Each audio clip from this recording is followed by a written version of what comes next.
sabe, tem uma coisa que sempre me pareceu um paradoxo fundamental. Os materiais que a gente analisou para hoje partem de uma premissa quase brutal. O universo opera na base da competição. É física, é biologia, a vida consome vida para continuar vivendo. Mas aí nós humanos chegamos e, sei lá, parece que a gente inventou uma camada extra de conflito. Uma guerra que acontece inteiramente dentro da nossa cabeça e que você não vê em mais nenhum lugar na natureza. E é exatamente essa distinção que os textos convidam a gente a explorar. A ideia central é que existem dois tipos de conflito, assim, fundamentalmente diferentes. O primeiro é esse que você falou, o inevitável, imposto pelas leis da matéria, da energia. A luta pela sobrevivência. E o segundo, o segundo é um conflito opcional. Uma invenção psicológica que parece ser a nossa especialidade. Então, a nossa missão aqui é entender a anatomia desses dois conflitos, para descobrir por que a gente sofre tanto e, quem sabe, como sofrer um pouco menos. Ok, vamos desvendar isso. A análise começa então pela base de tudo. Se a vida é uma luta, de onde vem essa regra? Por que o conflito é o ponto de partida? A resposta, segundo as fontes, está numa das leis mais implacáveis do universo. A segunda lei da termodinâmica? Exatamente. De forma bem simples, tudo no universo tende à desordem, ao caos. Manter a ordem, que é essencialmente o que um ser vivo faz, exige um gasto constante de energia. E como a energia disponível num sistema é sempre limitada, isso cria, por definição, um cenário de escassez. E onde tem escassez de recurso essencial, a competição surge. É natural. Isso não é só teoria, né? É a história da vida na Terra. Os textos traçam essa linha desde as primeiras moléculas, quase 4 bilhões de anos atrás. A competição é a regra do jogo. A árvore que cresce mais alto para pegar mais sol está competindo. O leão que caça a gazela está competindo. É o que os materiais que a gente recebeu chamam de conflito tipo 1, competição material. Exato. E o ponto crucial aqui, sabe, é que, nesse nível, o conflito é amoral. Não existe bem ou mal, certo ou errado. É só física aplicada à biologia. A luta acontece no presente por uma necessidade imediata, comida, luz, território, e ela termina assim que a situação se resolve. Pro bem ou pro mal. Espera um pouco, mas será que é tão simples assim? Eu fico pensando, um leopardo perde uma caça e, ok, ele segue em frente. Mas e os animais mais complexos? Os materiais citam estudos com primatas, por exemplo. Eles mostram comportamentos tipo guardar rancor, planear uma vingança contra um rival. Onde que a gente traça essa linha, exatamente, entre o conflito funcional do leopardo e o começo dessa ruminação que é tão familiar pra gente? Essa é uma pergunta excelente, porque a linha é, na verdade, mais um gradiente do que uma fronteira rígida.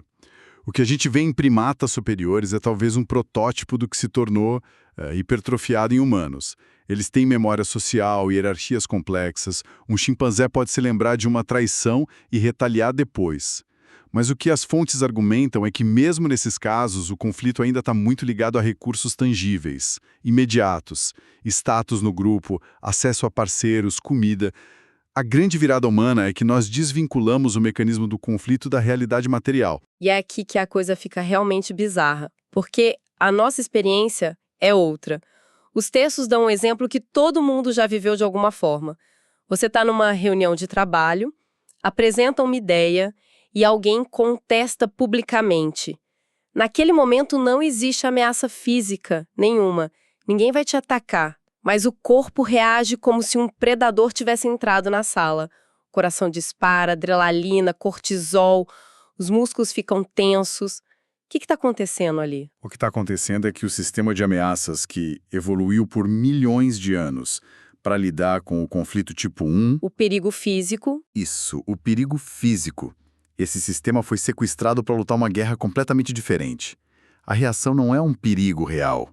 É um perigo a uma entidade abstrata. A história que a gente conta sobre nós mesmos, o eu. O que está sendo ameaçado não é o corpo. É uma construção narrativa. É minha reputação, minha inteligência, minha autoridade, e isso é o que os materiais definem como conflito tipo 2, a guerra psicológica. E a diferença mais brutal está na duração. O confronto do leopardo com a presa dura minutos. O nosso conflito interno sobre aquela crítica na reunião pode durar dias, semanas. A gente fica repassando a cena na cabeça, imaginando respostas melhores que poderíamos ter dado, projetando cenários catastróficos para a carreira. É um fantasma que a gente mesmo alimenta. Exatamente. E isso nos leva à ideia do eu narrativo. Todo organismo vivo tem uma fronteira física clara, né? Uma pele, uma membrana, o aqui dentro e o lá fora. Os humanos, com a linguagem, com o pensamento abstrato, criaram uma segunda fronteira, uma fronteira psicológica, que é basicamente uma história. Eu sou fulano, trabalho com isso, sou uma pessoa assim, acredito naquilo. Essa ideia da rede de modo padrão do cérebro que os textos mencionam é alucinante. Quer dizer que quando eu tô quieta, olhando pela janela, achando que tô descansando, meu cérebro na verdade está trabalhando a todo vapor, queimando calorias só para manter essa história de mim funcionando. É como ter um aplicativo rodando em segundo plano que drena toda a bateria do celular. É uma analogia perfeita. A Default Mode Network fica mais ativa justamente quando a gente não está focado numa tarefa externa. E o que ela faz? Ela viaja no tempo.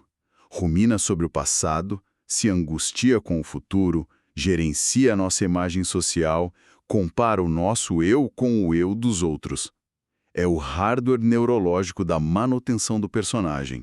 E isso tem um custo energético real e imensurável.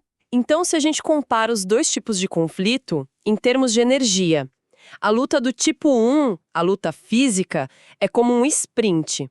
Gasta uma energia enorme, mas num período bem curto. Depois, o corpo volta ao repouso. O gasto a cada momento é menor, mas ele é constante, crônico. É um gotejamento de cortisol, uma tensão muscular de baixo nível, um processamento que pode durar uma vida inteira. A gente pegou um sistema de emergência, de luta ou fuga, e deixou ele ligado cronicamente, para lidar com problemas conceituais que nunca se resolvem de verdade, porque o eu que está sendo defendido nem existe no mundo físico. Certo. Então estamos gastando energia crônica numa guerra imaginária. Mas se o conflito original, o tipo 1, é o que impulsiona a evolução, a corrida entre predador e presa que desenvolve olhos melhores, cérebros mais rápidos, será que eliminar todo tipo de conflito seria mesmo uma coisa boa? A gente estaria se livrando do sofrimento, mas talvez também do motor da criatividade. Da complexidade, bem fascinantes para imaginar uma paz biológica. Uma possibilidade, claro, seria a da superabundância energética. É quase um jardim do Éden termodinâmico. Se os recursos fossem infinitos, a principal razão para competir desapareceria. Mas o que a vida faria num lugar assim? Sem a pressão da escassez, teria algum incentivo para evoluir? Para se tornar mais complexa? Talvez a vida ficasse estagnada num estado bem simples? Exatamente. Outro cenário seria a autotrofia universal. A maior parte da violência no nosso planeta vem do fato de que a gente precisa comer outros seres vivos. E se toda a forma de vida produzisse a própria energia, como as plantas, a predação seria eliminada. Ainda teria competição por espaço, por minerais, mas aquele ciclo de comer e ser comido acabaria. Uma terceira via seria a simbiose radical, inspirada na bióloga Lynn Margulis, que mostrou que a cooperação foi responsável por saltos evolutivos gigantescos. E se a resposta padrão da vida não fosse competir, mas cooperar, se fundir? Não teríamos indivíduos, mas um superorganismo planetário. Como a consciência funcionaria num cenário desses? Não teria eu e você, só nós. E por fim, a ideia mais especulativa: vida não biológica. Seres de plasma, nuvens de poeira inteligentes, cristais, formas de vida que talvez não precisassem consumir matéria como a gente. Mas todas essas hipóteses nos levam de volta ao que os textos chamam de paradoxo da complexidade. O conflito, a pressão, a competição parecem ser o cisel que esculpe a complexidade, a diversidade da vida. Um universo totalmente pacífico poderia ser um universo estéril, monótono. E o que aconteceu com a gente é que a mesma inteligência que nos deu a vantagem nessa competição, planejar, lembrar, criar linguagem, acabou criando como um efeito colateral o conflito tipo 2, que não parece ser nada criativo, pelo contrário, parece ser puramente destrutivo, patológico. Exatamente. A gente criou uma forma de sofrimento que não tem valor adaptativo. O estresse crônico sobre a nossa imagem social não nos ajuda a encontrar comida ou a nos proteger. Na verdade, ele nos adoece e nos paralisa, e consome os recursos mentais que a gente poderia usar para resolver problemas reais. Então, o que tudo isso significa na prática? Se não podemos eliminar o conflito tipo 1 do mundo, qual é a lição? A proposta dos textos não é negar que a competição material existe, certo? De forma alguma. A proposta é parar de adicionar o drama psicológico desnecessário por cima dos problemas reais. É aprender a diferenciar os dois universos. Os exemplos dados são muito claros. Pense na perda de um emprego. Isso é um evento do tipo 1. Tem um problema material real. A fonte de renda sumiu. Certo. A resposta funcional do tipo 1 seria: ok, isso aconteceu. Preciso de uma nova fonte de renda. Quais são minhas habilidades? Para onde posso enviar meu currículo? É uma resposta prática, focada na solução do problema. Perfeito. Agora, a resposta do tipo 2, que é a que geralmente temos, é: eu sou um fracasso. O que os outros vão pensar de mim? Minha carreira acabou. Meu valor como pessoa foi questionado. Veja, o problema original, a falta de renda, ele é ofuscado por uma crise existencial sobre a validade do eu. A primeira abordagem leva à ação, a segunda, à paralisia, à depressão, ao sofrimento. O mesmo vale para um conflito com outra pessoa. Alguém te trata mal. O problema do tipo 1 é: essa interação foi ruim. Preciso estabelecer um limite, me afastar ou ter uma conversa clara. A solução é prática. Enquanto a resposta do tipo 2 é: ele me desrespeitou. Quem ele pensa que é? Isso não vai ficar assim. O problema deixa de ser sobre o comportamento do outro e passa a ser sobre a nossa identidade ferida.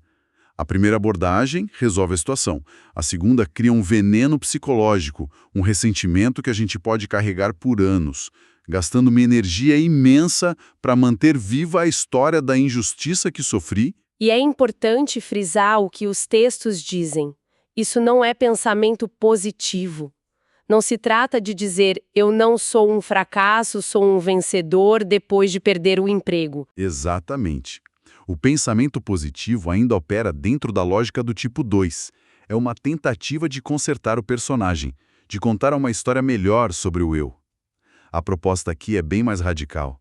É investigar se esse eu que se sente fracassado ou desrespeitado realmente existe como uma entidade sólida. É ver através da ficção, em vez de tentar reescrevê-la. Quando você percebe que o personagem é uma construção, as ofensas perdem o alvo. A conclusão, então, é que a maior parte do nosso sofrimento diário é opcional. Ele não vem dos eventos do mundo, mas da nossa interpretação desses eventos, através da lente de uma identidade frágil e imaginária que a gente passa a vida inteira defendendo. É essa a ideia central. Vivemos simultaneamente em dois universos. O universo físico, governado pela termodinâmica, pela escassez, onde o conflito material é uma regra do jogo. E o universo psicológico, governado por narrativas, onde o conflito é inteiramente opcional. A sabedoria, segundo as fontes, está em aprender a distinguir em qual universo um problema realmente existe. Não se resolve um problema do tipo 1, como a fome, com meditação. E não se resolve um problema do tipo 2, como a insegurança, com mais dinheiro ou status. E isso me traz de volta aquela imagem do cérebro gastando energia para manter o personagem. A quantidade de recursos mentais que a gente consome ruminando sobre o passado, se preocupando com o futuro, nos comparando com os outros, defendendo nossas opiniões como se fossem extensões de nós mesmos, deve ser uma quantidade astronômica. É um dreno energético massivo e crônico. Os textos mencionam que pessoas que conseguem, mesmo que brevemente, silenciar esse conflito interno, seja por meditação, estados de fluxo no trabalho ou só um momento de presença na natureza. Elas relatam uma explosão de clareza, de criatividade, de bem-estar. E isso não é algo místico, é física. É o resultado direto de parar de desperdiçar processamento cognitivo na manutenção de uma ficção. O que nos deixa com uma reflexão final bem provocadora. Os materiais nos levam a perguntar: o que aconteceria se toda essa energia, gasta 24 horas por dia, 7 dias por semana, na manutenção dessa guerra civil psicológica, fosse liberada? Que problemas do mundo real a gente poderia resolver? Que criatividade poderia emergir? Que tipo de presença e conexão com os outros se tornaria disponível se a gente parasse de investir nosso recurso mais precioso na defesa de um fantasma?